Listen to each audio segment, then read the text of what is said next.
జోగులాంబ గద్వాల జిల్లాలో ethanol factory వద్దంటూ గ్రామస్తులు ఆందోళన చేపట్టారు. దీంతో ఒక్కసారిగా ఉద్రిక్త పరిస్థితి నెలకొంది. రాజోళి మండలం పెద్ద ధన్వాడలో ఇథనాల్ ఫ్యాక్టరీకి వ్యతిరేకంగా గత కొంతకాలంగా నిరసనలు ఆందోళనలు చేపడుతున్నారు. ఫ్యాక్టరీ నిర్వాహకులు ఎలాగైనా పనులు చేపడతామని రాత్రికి రాత్రే పనులు మొదలు పెట్టడంతో గ్రామస్తులు అక్కడికి చేరుకుని వారి వాహనాలకు నిప్పంటించారు. రంగంలోకి దిగిన పోలీసులు పరిస్థితిని కంట్రోల్ చేశారు. జోగులాంబ గద్వాల జిల్లా ఇథనాల్ ఫ్యాక్టరీ ఆందోళనపై మా ప్రతినిధి హరిశంకర్ మరింత సమాచారం అందిస్తారు. గద్వాల జిల్లా అల్లంపూర్ నియోజకవర్గంలో ఉన్నటువంటి ఏదైతే పెద్దదనవాడ గ్రామంలో ఉదయం నుంచి కూడా ఉధృత వాతావరణం చోటు చేసుకుంది. ఇక్కడ ఏర్పాటు చేసినటువంటి ఇథనాల్ ఫ్యాక్టరీని వ్యతిరేకిస్తూ కూడా చుట్టుపక్కల ఉన్నటువంటి 12 గ్రామాల ప్రజలు తీవ్ర ఆందోళన వ్యక్తం చేసినటువంటి పరిస్థితి ఉంది. ప్రస్తుతం మనం పెద్దదనవాడ గ్రామంలో ఉన్న మనతో పాటు కొంతమంది గ్రామస్తులు ఉన్నారు. ఇక్కడ ఫ్యాక్టరీ ఏర్పాటు చేయడం వల్ల మీకు వచ్చే ఇబ్బందులు ఏంటి?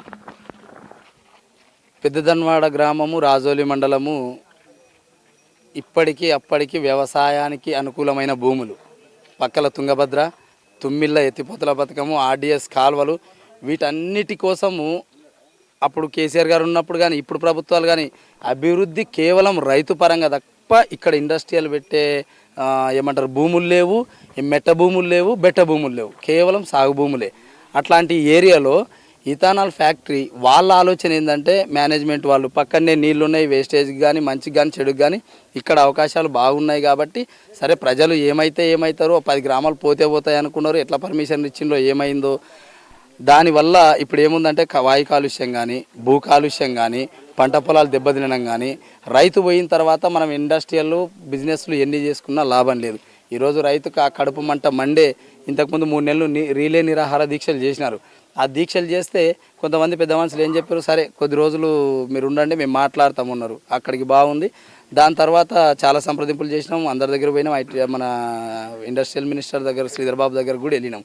అయితే రైతులు పొద్దున పోయి మళ్ళీ ఎట్లా వచ్చినాయి రాత్రి కంటైనర్లు అని పొద్దున పోయి అడగనికే పోయినారు.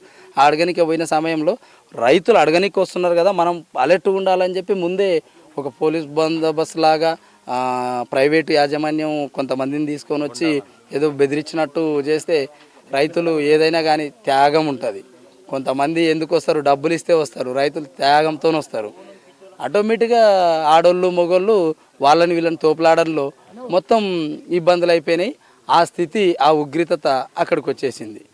మనతో పాటు కొంతమంది రైతులు ఉన్నారు. చెప్పండి, ఇక్కడ ఫ్యాక్టరీ ఏర్పాటు చేస్తే ఇక్కడ ఉన్నటువంటి ప్రజలకు జీవనోపాధి దొరుకుతుంది, పెద్ద ఎత్తున కూడా ఇక్కడ ఉపాధి దొరికే అవకాశం ఉంది. దీన్ని ఏ విధంగా? మాది పెద్దదనవాడ రాజోలి మండలము. మాకు ఒకటి కంపెనీ వద్దు అని మేము అనుకున్నాం సార్. కంపెనీ వద్దు అన్న తర్వాత ఒక 6 నెలల కాడ నుంచి దీక్షలు జరుగుతూనే ఉండవి. దీక్షలు జరిగిన తర్వాత ఎందుకు సార్ ఇట్లా అని మనం కలెక్టర్ వద్దకు కూడా మనం గద్వాలకు పోయినది జరిగింది. గద్వాలకు పోయినాక ఏం జరిగింది, ఎక్కడ వాళ్ళు అయితే మనకి ఇన్ఫర్మేషన్ ఇవ్వలేదు. దానివలన మళ్ళీ ఒక పారి గద్వాల పోయి ఆర్డీఓ ఆఫీస్కి ఇక్కడ మన ఎంఆర్ఓ ఎస్ఐ సిఐ పిలుచుకొని మా రైతులు మొత్తం ఇందనే కుప్పేసుకొని మేము ఏది జరిగినా మేము ఉంటాము అని గుండెల మీద చేసుకొని చెప్పినారు సార్. వాళ్ళని మేము నమ్ముకున్న తర్వాత ఏమైందంటే పక్కల్లే దళితులకి 153 ఎకరాలు దళితులకు భూమి పక్కల్లే ఉంది సార్. చిన్నదనవాడ మధ్యలో మన తుంగభద్ర 2009లో మనకి ఏరు వచ్చింది, సముద్రం వచ్చింటే ఆ రోజు వరదలు పోయినామంటే వాళ్ళకి ప్లాట్లు ఇచ్చిన జరిగింది సార్. వాళ్ళు గుండెలు వచ్చి ఒక లేడీస్ని ఒక నెత్తి కట్టెతో కొట్టి నెత్తి పలిగించారు.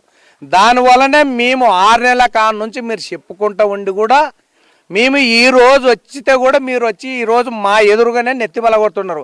కానీ మమ్మల్ని మొత్తం చంపేసి చంపేసుకొనే కంపెనీ చేయండి, లేకుంటే మిమ్మల్ని మీ కంపెనీ లేనంటే మనం కాల్ చేస్తామని అప్పుడు మేము పోయి ఆడ కాల్చడం జరిగింది సార్. దానివల్లనైతే కదా ప్రభుత్వం ఉంది కదా, ప్రభుత్వంలో ఎక్కడన్నా వేసుకున్నామను, సొంత ఊర్లో వేసుకున్నామను, మాకు ఇబ్బంది లేదు. 14 గ్రామాలు మందులు పోసుకొని ప్రయత్నం కూడా చేస్తున్నాం సార్. దాని గురించి అయితే ఎన్నికైతే మేము రాము అని నేను మనవి చేస్తున్నా. మనతో పాటు మరో కొంతమంది గ్రామస్తున్నారు. చెప్పండి, అంటే ఏంది అసలు ఫ్యాక్టరీ ఏర్పాటు చేస్తే మీకున్న ఇబ్బంది ఏంది? సంబంధమే లేదు, మనం రైతులం బతకలేము, ఆ ఫ్యాక్టరీ వాసనకి తట్టుకునలేము, ఆ గర్భవతులంగా పిల్లలకి యాదులి ఆ వాసనకి మేము ఉండలేము, మా రైత పంటలు పండవు, అది వేస్ట్ పని.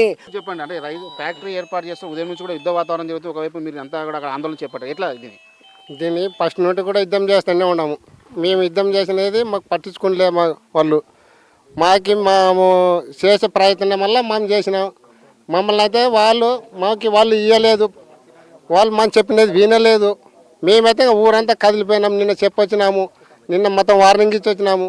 నిన్న లేదు మేము జరగనీయము, మేము లోపలికి రానియము, మిమ్మల్ని అవతలకు దాటనీయము అనే మాట వాళ్ళు చెప్పేసినారు. చెప్తే మేమైతే రేపు ఊరు వచ్చి మేమైతే ఏదో ఒకటి మేము చెప్తాం చూడండి మీకు అని కూడా మేము నిన్న గ్యారెంటీగా చెప్పొచ్చినాము. చెప్పొస్తే కూడా వాళ్ళు పట్టించుకునిలే. మామంతా ఊరంతా కదిలిపోయి మా మాట చేయంలో నడమ మాకు ఆ ప్యాటర్ వద్దు అనుకున్నాము, మీరు వేయవాకండి అనుకున్నాము, వేస్తే బాగుండదు చూడు మీకు అని కూడా చెప్పి వార్నింగ్ ఇచ్చినాము. అందరికి చెప్పినాము. సమాచారాలు అన్నీ కూడా మేము కేసులు ఇంతకుముందే కేసులు పెట్టినా కూడా మేము ఎదపడము. దానికి ఎంతమంది అయినా సిద్ధమే అని చెప్పేసినాము. మేము ఎంతమందికి ఇప్పటికైనా మేము దాని గురించి ఏనికి తగ్గేది లేదు.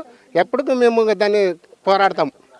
ఇది మొత్తంగా గత సంవత్సర కాలంగా కూడా ఇక్కడ ఉన్నటువంటి గ్రామస్తులు పెద్ద ఎత్తున కూడా నిరాహార దీక్ష చెప్పినట్టు కూడా ఇక్కడ ఉన్నటువంటి ఇథనాల్ ఫ్యాక్టరీ యాజమాన్యం ఏమీ పట్టించుకోలేదు. గతంలో కూడా ఏదైతే గద్వాల ఆర్డీ ఆఫీస్లో వీరంతా కూడా సంప్రదింపులు జరిపారు. అయినప్పటికీ కూడా ఎటువంటి వీళ్ళకి ఆజమాయిషి కానీ ఎటువంటి హామీ రాకపోవడంతో కూడా ఈరోజు ఒక యుద్ధవాతంలో అక్కడ ఏర్పాటు చేసినటువంటి ఇక్కడ ఏదైతే టెంట్ హౌస్లు కావచ్చు, అక్కడ ఉన్నటువంటి నివాసానికి ఏర్పాటు చేసిన గుడిసెలు కూడా తగలబెట్టినట్లు కూడా తెలుస్తుంది. అయితే పోలీసులు మాత్రం పెద్ద ఎత్తున కూడా ఇక్కడ ఏదైతే ఆందోళన చేపట్టారో వాళ్ళందరూ కూడా అరెస్ట్ చేసే ప్రయత్నం అయితే చేస్తున్నటువంటి పరిస్థితి అయితే ఉంది.